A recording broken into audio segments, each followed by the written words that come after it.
Maybe this one's better.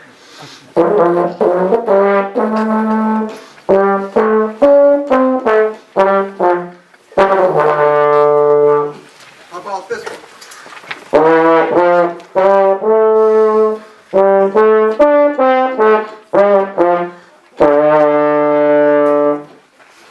What's the difference?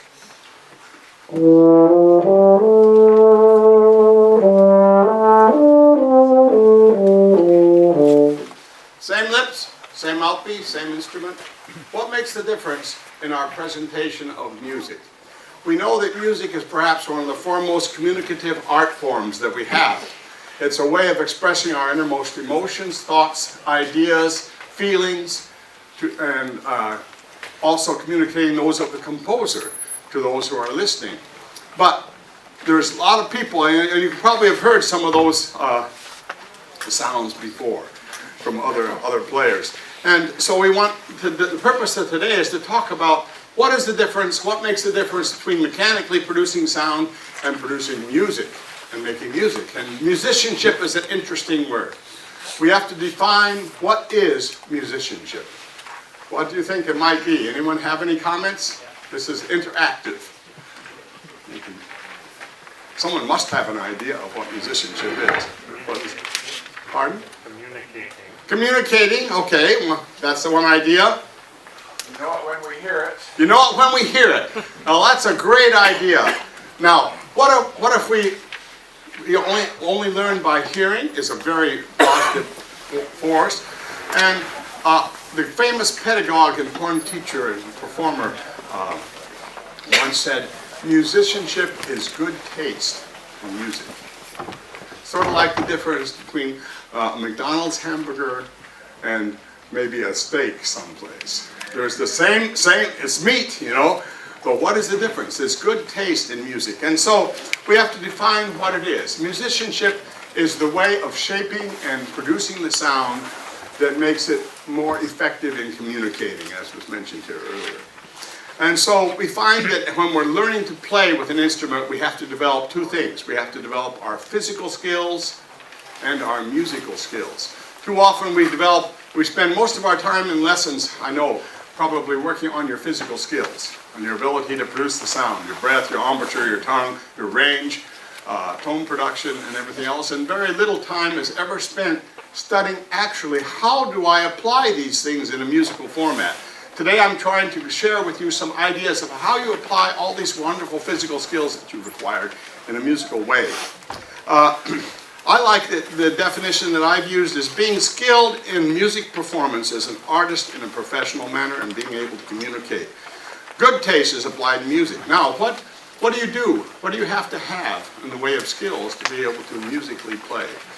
The first and most important aspect is tone quality. Tone quality is your most musical aspect. And tone quality that you produce can change your musical presentation 99%. So when you think about tone quality, especially for euphonium players, we don't have a problem with it because euphonium means beautiful tone. So, but how do we acquire that? We have to think of what kind of characteristics do we have for the tone quality? And how do you describe the character? How do you describe a beautiful tone quality? We often have a hard time with this. This is one of the indistinct things. So I have about 7 different characteristics that I use for describing tone quality. What is the shape of your sound? When I was growing up in the 50s of the last century, we used to call it pear-shaped tones. Pear-shaped tones. Anyone remember? A few of you remember that. And, but we want to think of the shape. Is your tone quality triangular?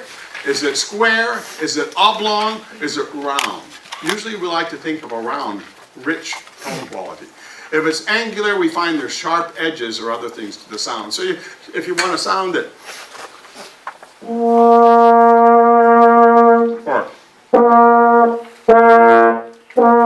that has a sharp edge to the sound, the shape can be used to describe that and work with that. The second thing, of course, would be pitch, and this is a very important part of playing. We find that if you're playing sharp, it's often pinched and tight. If you're flat, it's often soggy and not as good. So when we're playing with a sharp tone or a flat tone, by finding the core and center of the sound, pitch-wise, it is helpful. And the second thing that's related to pitch is the center of the sound. Is your tone quality sort of soggy? Does it have a core or center, a resonance to the core or center of the sound? Think of it and compare it with a Concord grape. You know, a Concord grape's nice and big and juicy. We think, oh, that's great, it's a big sound. So you can't really understand what it is. Think of it more as a ball bearing. Throw a grape against the wall, splat. Throw a ball bearing, boing, it goes and makes an indentation. So your tone quality has a better center, and you're able to better tell what the pitch is when you have that quality. The other thing is consistency. Is your A the same quality as your B flat? When you play a scale, is it the same all the way?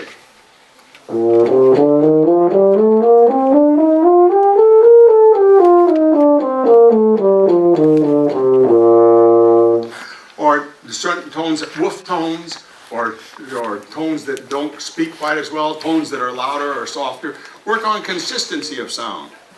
We also look at the intonation with regard to pitch. Do we really play, when we're playing musically, we want to think of tonality. Do we play within the tonality of the key? And that is also a very important part of tone production.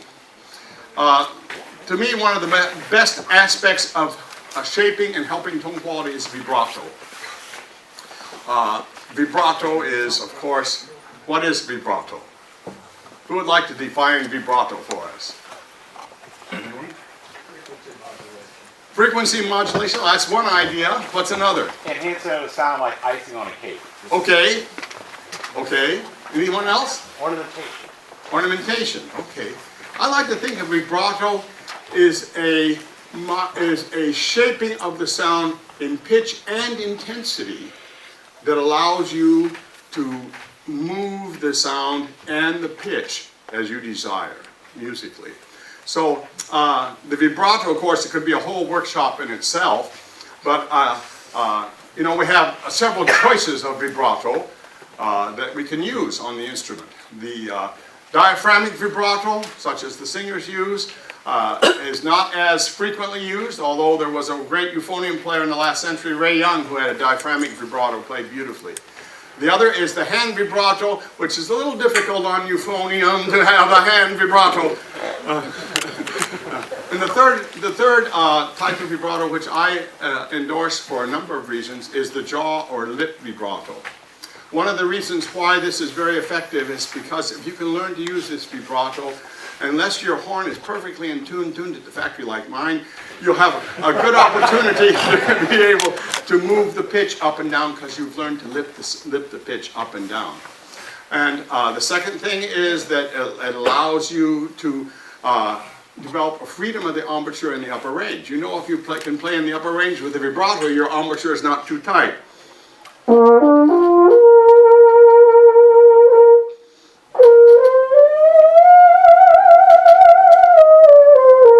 You can play up there fairly easily because your embouchure is not so tight. So the vibrato can be a very important factor. And I use the vibrato also to enhance and develop our ability to move the pitch. You know, we've learned about lipping up and down, which is one of the characteristics that learning a good jaw vibrato will do for you. But as you lip up and down, sometimes it thins out as you go down and it tightens up as you go higher. If you keep the vibrato going while you're lipping, you learn to move not just the pitch, but the core and center of the pitch as you change it.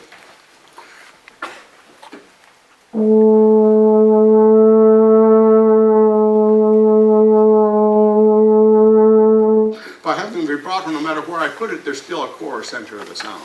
So the vibrato can be a great tool, a musical tool. And learning how to control it, how to use it, is a matter of study and listening. Whatever you do as a player with the jaw vibrato, do not join the International Association of Jaw Hoppers that can't turn it off, you know.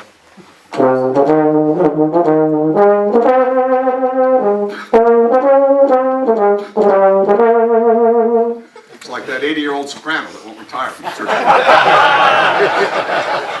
And you can, of course, use the vibrato in shaping and doing the sound. You can, for instance, use it judiciously, sometimes no vibrato, sometimes a little vibrato. But that's probably one of the most, of the physical skills, that's one of the most musical skills that helps you with your musicianship. Dynamics. We have a tendency to play mezzo forte all the time.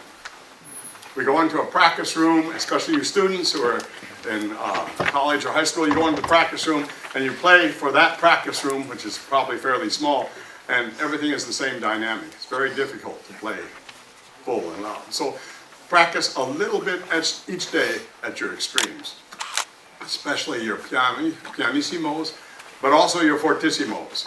And at first, when you play really fortissimo, it's going to be pretty ugly, you know, but keep working on it and try and get it bigger and better and see if that will help you. So those are skills that you need to have. The musical phrasing skills are, first of all, rhythm. And we need to learn to play in rhythm. And what is rhythm? Rhythm is what happens in between the beats. It's not tempo, it's what happens in between the beats. And too frequently we have problems with rhythm and technique and other musical ideas because we are not playing rhythmically, so we don't hear all the notes, and we couldn't hear them anyway. So working on rhythm. Follow through of air. Think of breathing through the air. I have a number of little axioms, or they call them Bowman's proverbs, that it's when you're developing your ability to analyze a piece of music and understand how you're going to play it musically, you need to apply some rules, some basic rules. And I have some basic rules that we can use, and hopefully you remember some of them. But one of them is more black, more air. When you see more black on the page, fast-moving notes, use more air. Blow through those notes, and that can help you. You have to get a feeling of follow-through in an easy way. Too often we get a feeling of air pressure. We're pushing the sound rather than pulling the sound. And you can experience this by going into a door frame and pressing the backs of your hands against the door frame for a while and turning sideways. How many have done that? Some of you have done that? But a lot of you haven't. You need to try this. You press the backs of your hands against the door frame a little bit, and you turn sideways and your arms just float up, sort of a weightless feeling. This helps you with this idea of air flow and air floating. It's not something that we do that pushes the sound. The famous pedagogue Harvey Phillips said, all musicianship is building and releasing tension. Wonderful saying. we're either building or releasing musical tension. So that's another axiom you can sort of remember. And the other thing that is very important in developing an ability to phrase musically is to find the focal point. Where am I going in this music? And where is the point where I want to arrive? Where do I want to build this musical tension to, and where do I want to release it? So those are just ideas. Now, how do I know what to do? How do I know where to find those things? To me, I think too often we study how to play the instrument physically, but not how to make music. And so I have provided for us today in this workshop and this time, talking about some some books and some other things that would be very useful to us. To me, texts are that we have a lot of books. You know, we have Arbon's, we have Brochu, we have all these books that teach us how to play the instrument, but not many books on how do we interpret those pieces. You need to listen to as many fine performances as possible. Not just euphonium performances, but any musical performances. I never had a lesson with a euphonium player until I got in to the Navy band. I took one lesson with Harold Brash. That's the only lesson I've ever had with a euphonium player. My father was a violinist and taught grade school band.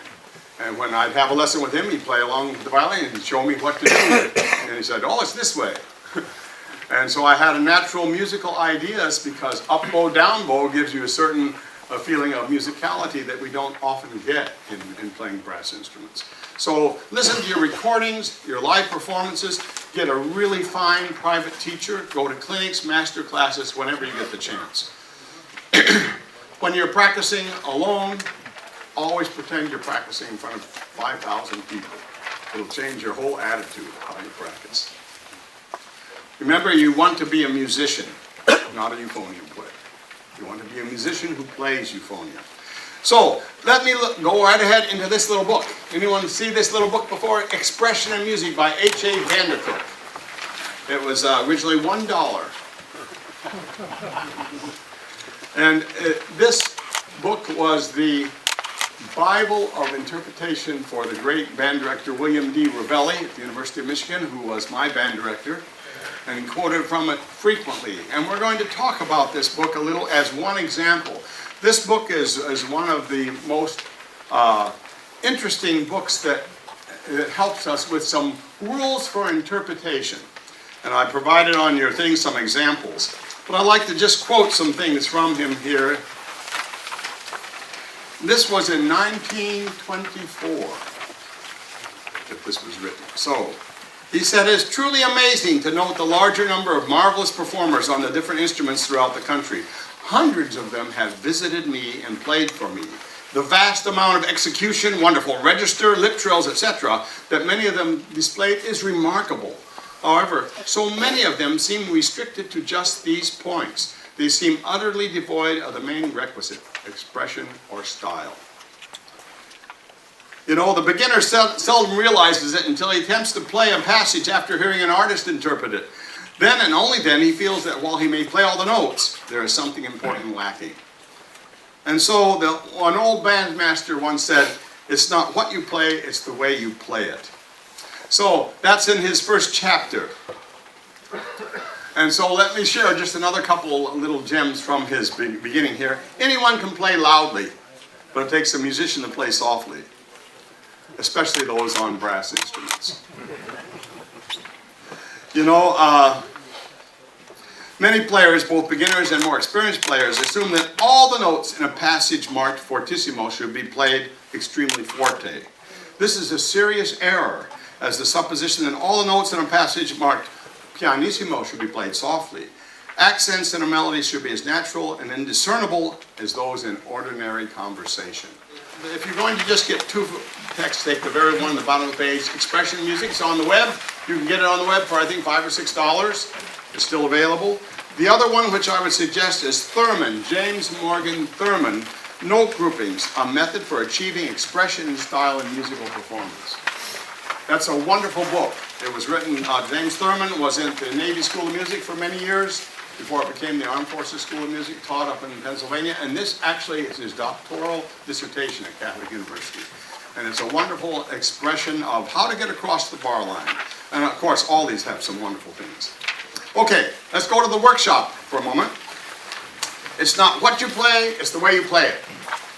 So, common mistakes in interpreting music. Too much monotone. All notes are too near the same volume. Number 2, long notes are too soft as compared with shorter notes, and short notes are too loud in comparison with longer notes. Number 3, long notes are allowed to diminish in volume before their time value has expired. Short notes are almost invariably too loud for the long notes that accompany them, especially in runs or arpeggios of sixteenths. All dotted notes are curtailed, making them staccato, shorter than is written. Well, look at the statement, you'll see there.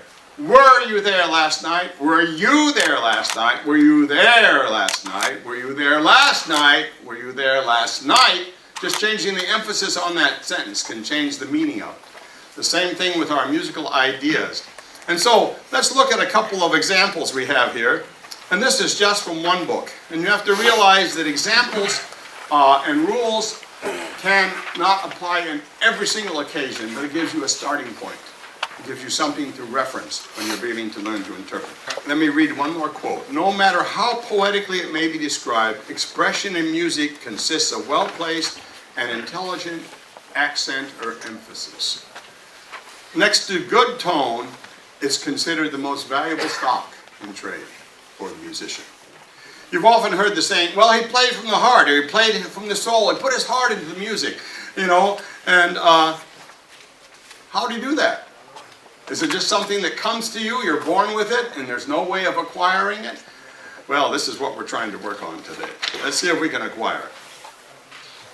Let's go on to the feeling of these dotted figures. If you look at your exercise number 1 on this page of exercises here, we're not going to get through most of these, but this will give you just a sample from the Van de Cook book.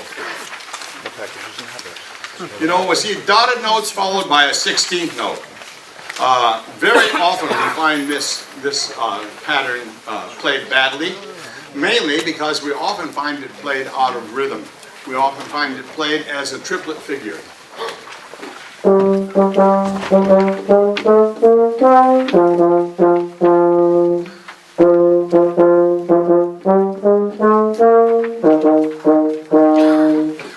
Often we see that the dot is not taken care of, so we don't have that happen. So when we think of it being in rhythm,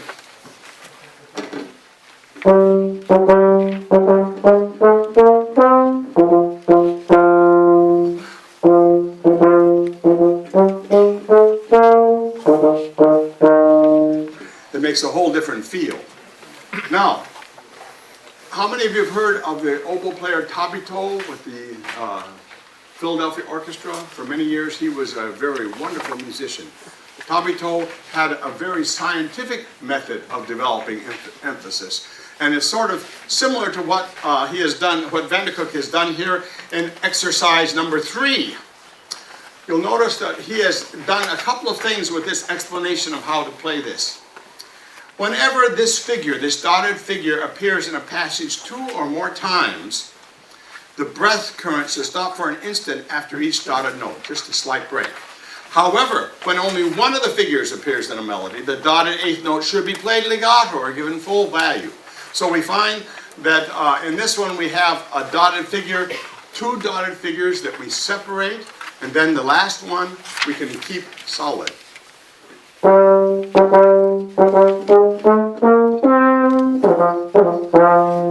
So you keep that one full value and can make that better. And instead of playing it as you would hear it in many school bands, played like this.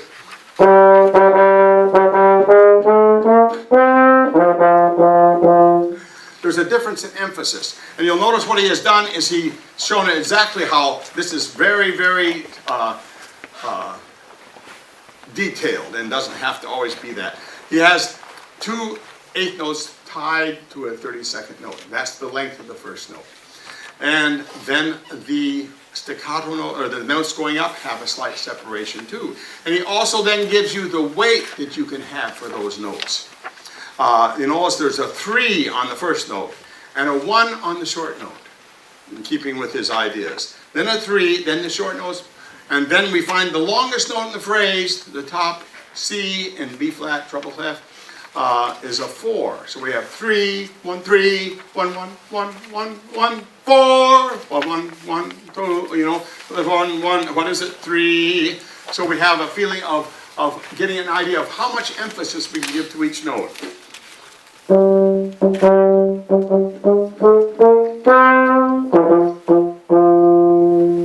Changes, it's a very simple phrase, but it gives us an idea of how to interpret it. Now this can be consolidated, especially in approach to marches. This is very effective for marches. I have another axiom that we use in my studios called LLSS. LLSS, and you can apply it to most marches. We have some guys. What is it over there? Long notes loud, short notes soft. Long notes louder, short notes softer. We can apply that a lot of times in a march, for instance. The weight can be stronger on the long notes, but we don't want to play them all the same. Take this famous march.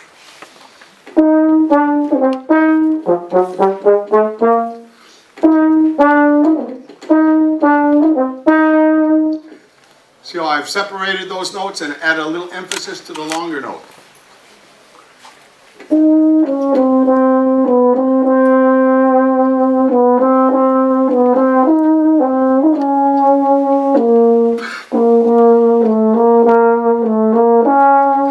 Gives a little more lilt to the sound rather than playing everything just absolutely square. Actually, square. And so this can be applied in several different ways. And you can see it's written in different formats here. In example 4, we have it elongated. Example 5 and 6 is the same type of thing. Gives you several different ways of doing that. Let's go ahead to syncopation. Syncopation is an area where we have certain rules for how to interpret syncopation. We find syncopation very frequently, of course. And the basic rule for syncopation is that there are 2 rules. 2 rules of syncopation, which are, and I make sure I have a stamp that I put on the forehead of each student. The 2 rules of syncopation are separate and accent. Separate and accent.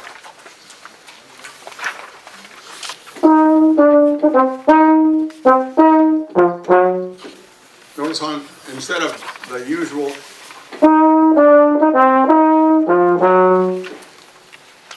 the difference in that when you use an emphasis and separation. So when you look at the example number 7, you'll see that this has that interpretation, a simple form, that not only do we have a slight separation, but we have a difference in emphasis. But one of the problems with when we do this is that we get one note short and the other note long. Dun da da dun da da dun dun, instead of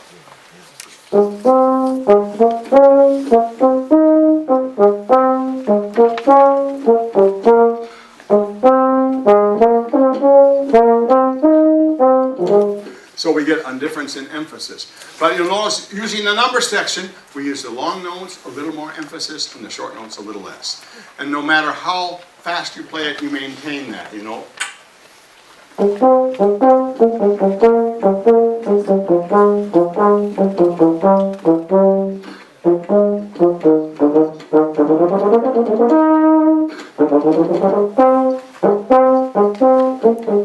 matter how fast you want to play those notes or whatever else you want to do, you want to keep that same feeling of style for syncopation, because that is very, very crucial. That really makes a difference in what we're doing. Let's look at legato. Legato is often, and when we have slurred or tied notes. The notes are the same degree of the staff and are tied. Here's another rule. The second note shall receive almost the same volume as the first note. With very little change. You'll notice in number 12.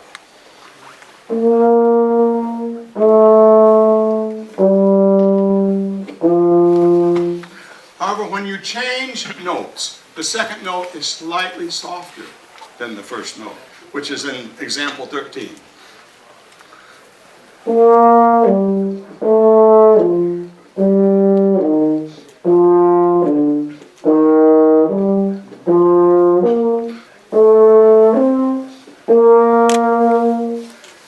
Gives you some some idea of what to do with that. Then a lot of these examples are very simplistic, but it gives you an idea of developing your idea of roles. When two notes are tied in the same degree of the staff, the figure is often given a bold accent, but when they're slurred on different degrees of the staff, the figure is given a more subdued accent. So when you have this exercise 14,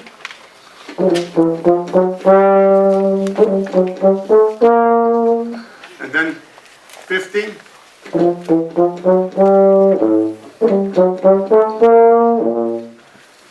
get a little different accent.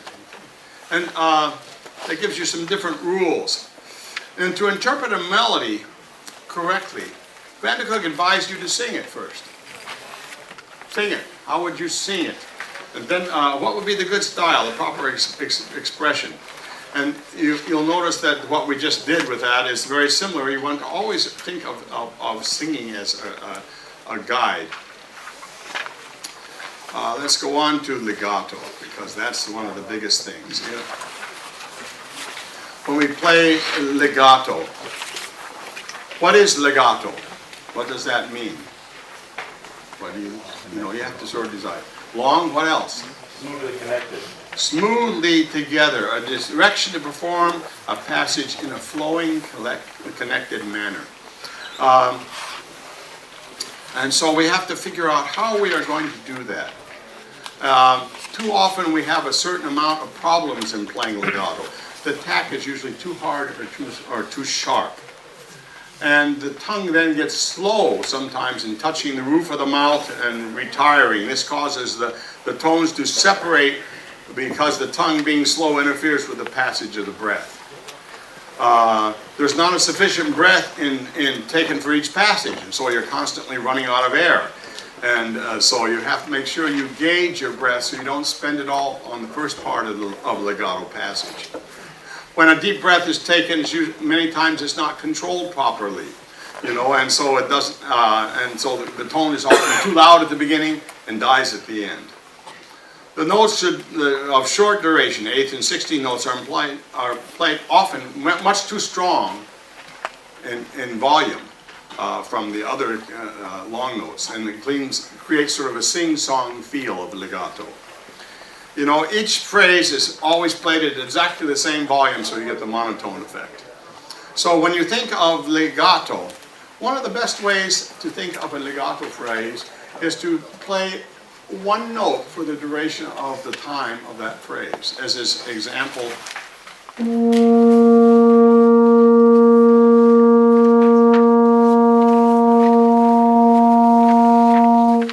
and see how smooth you can keep that, and try it with and without vibrato.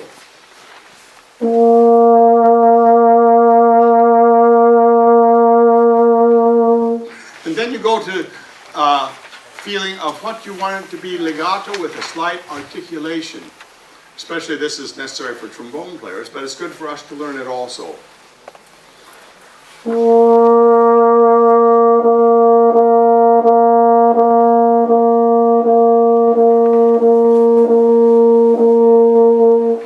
Then you can play a melody.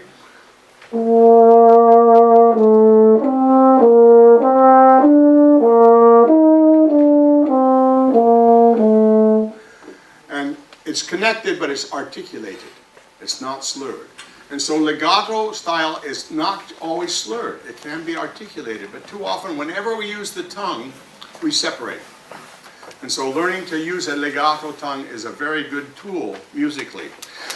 For you valve players, also when we get into legato, you need to learn to let your fingers do the work and not try to form the embouchure for each note, so that you get a feeling of letting the legato and the slurred passages be very smooth.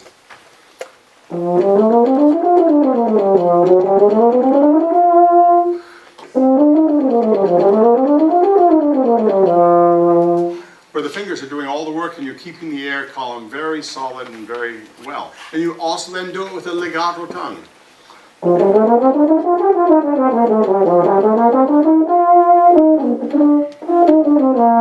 So you get that feeling of being able to connect and make the legato work for you. So that can be a very important skill.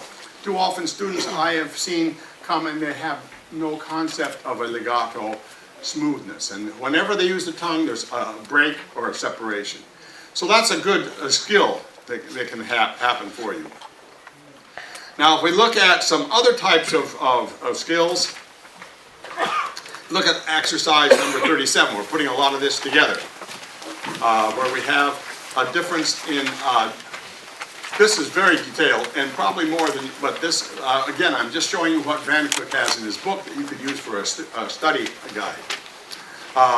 You'll notice that we find in this andante phrase, in his interpretation in number 38, he changes when you have repeated notes that they're not all the same weight, that they're not all this monotone. He goes 4, 5, 6, 1, 4, 5, 6, 2, 2, 1. So he has a little difference in the shape of the phrase.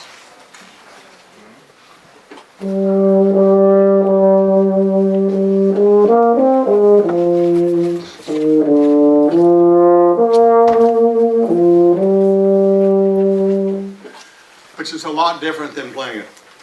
A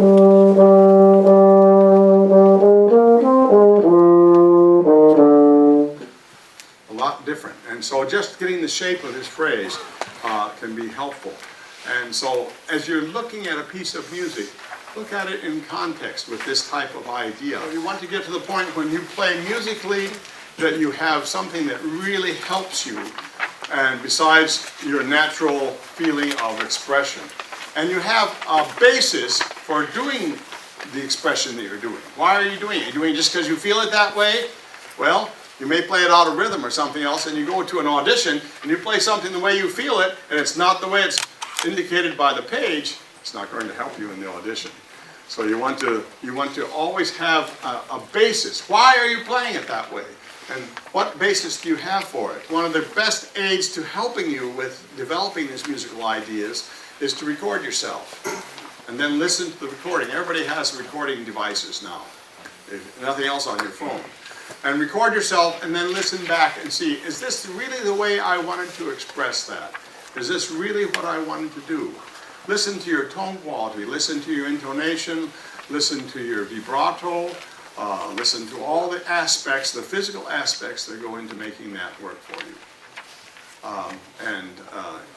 Then when you go out to perform, and I hope you're doing it frequently, people are always amazed, surprised at how wonderful it sounds. And the idea is that we want, as musicians, we want to reach inside everybody who is listening and squeeze their soul a little bit. Reach inside and squeeze their soul with our sound and our musical interpretation. And if you can do that, if you can make that really happen, you'll feel the satisfaction. It doesn't always happen, let me clue you, it doesn't always happen. But it does, and when it does happen, it's a marvelous experience. I remember one time I did a recital in Hamar, Norway, at a Tuba-Euphonium conference. It was a great conference. John Fletcher was there, and Harvey Phillips, and Tormod was there from Denmark. And I did a recital in the evening. This was in June, I believe it was. And as I played in the recital, all of a sudden, I began to feel vibes from the audience coming back to me. And so I was able to play again, and more vibes coming back. It was sort of like a two-way mirror, you know, where you have a mirror in back of you, a mirror in front of you, everything reflects, reflects, reflects, until it was almost a bond. At the end of the recital, you know, as people came up to talk to me, they didn't just shake my hand. They hugged me and kissed me. It was a wonderful feeling. It was a wonderful feeling, a wonderful music idea. I remember I walked the streets at about 2 a.m. It's midnight sun there, so. Because I was walking, 2 feet off the ground, because it was such a wonderful feeling of musical communication. And, a human, spiritual, divine communication that we can do through music. And that's why we are musicians. But in order to develop those skills, we need to work on it a little bit. And if we don't have, quote, this natural musicianship, or this ability to do it without any thought, we need to find some textbooks that will help us, or some other experiences, good teachers, good recordings, and other things that help us develop this musical idea. So if nothing else, remember 2 rules. First, long notes louder, short notes softer. 2 rules of syncopation, separate and accent. And those can really help you with a lot of interpretation and a lot of things that you can do. And when you're playing, pick music that requires this. Pick music that requires you to play musically. That's why I believe that we ought to study more vocal music. You ought to get a feeling of because, you know, brass playing is just singing. We just move our vocal cords from here to here. And so we should have the same feeling of expression when we play musically as if we were singing musically. So don't play with a harsh sound or with other types of things. And learn to use, to me, also another thing is learning to use the vibrato effectively. To not only alter pitch, but also to shape and color the sound. You have it be a spectrum of colors. For instance, if I were playing this aria,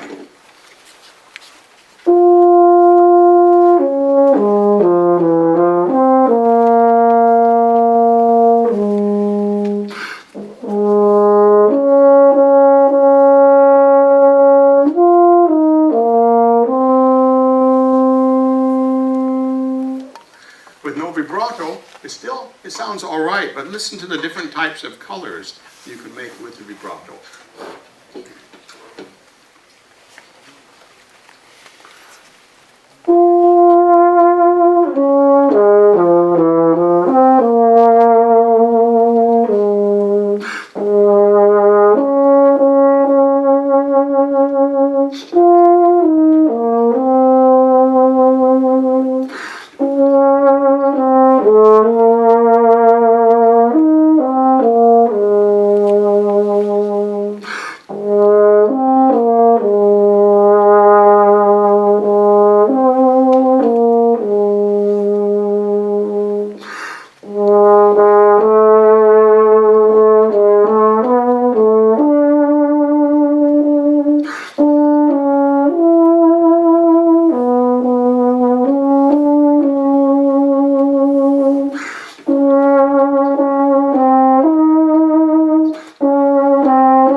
The whole shape of the sound and of the phrase and how you use vibrato.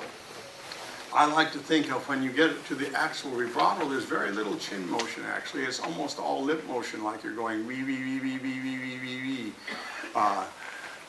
Harold Brash had a wonderful description of vibrato with charts in his book, The Euphonium and 4-Valve Brasses, which is still available, I think, from Shimron, which handles Tuba-Euphonium Press now. But he used to talk about vibrato is not a cover-up for bad intonation, but a way of making intonation really happen. And it should be, and he had advocated changing that.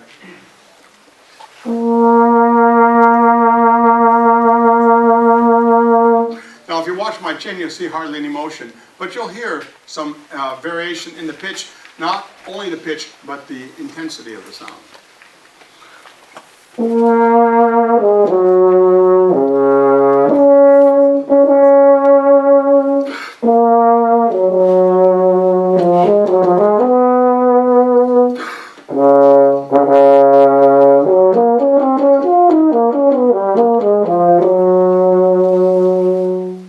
So you can make the vibrato more or less, depending on where you are. But learn to control it, because there's times when you use very little, there's times when you can use it at the end of a phrase or the beginning of a phrase, or you can play downtown with the club, you know.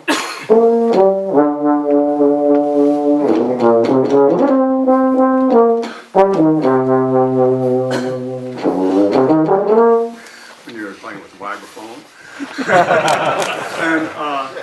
But for instance, at the end of a solo, sometimes I will start the last note that I'm diminuendoing with vibrato and end with no vibrato, or start with no vibrato and then end with a little vibrato.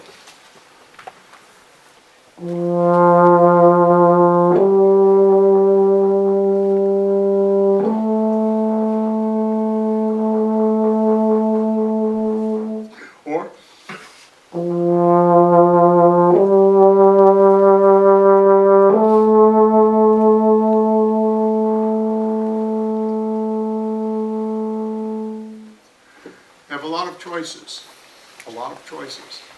The important thing too is that you feel like it's you.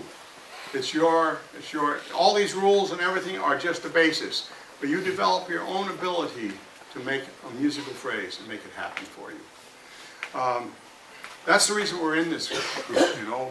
None of us are making $1 million a day as musicians, but we're getting times like I was mentioning in Norway. We're getting times of expression and of feeling and of working together through the medium of music, of becoming more connected with our fellow men. And this is a benefit and a Benny of being a musician that you can't buy in any other profession. And that's why musicians want to keep going forever and ever, because we want to maintain that. So I would suggest that you might consider some of these texts, looking at them. There's a whole, Pablo Casals was a wonderful musician, and I quoted from his biography on him, about it in his book on interpretation of music, a number of different quotes that you can use also. He talks about we must have exaltation in music, exaltation of a note, exaltation of a theme. You know, there's no, and how do you count it here in this? He was asked, how do you count this passage? He says, with my soul. And so there's a lot of quotes here that you can read at your leisure, but maybe, at least if nothing else, we piqued your curiosity about how I could study musicianship as well as studying how to play the Tuba-Euphonium. And this is the purpose of this exercise today. Part of my audition process at the University of North Texas is having them match pitches first with their voice on the piano, and then with their instrument to see if they can match pitches. Play a pitch, where is that? Play it. And that's a very important process, because remember, you're not a horn player, you're a musician. And so any skills that help you as being a musician, then you apply it to the instrument or to the manner in which you are making music. But this can apply to anything that we're doing, but we can especially apply it to the euphonium and tuba. And the euphonium players, you're a very special breed. And from the word itself, that you make a beautiful sound, and that people will come up to you after you perform and say, it was wonderful, it touched me, it gave me a chance to leave the hall feeling better than when I came in. And that's our goal at every opportunity. I encourage you, be musicians, but enjoy it. And remember, you are really a fortunate group. So I hope you enjoy the rest of the conference. Thank you all very much.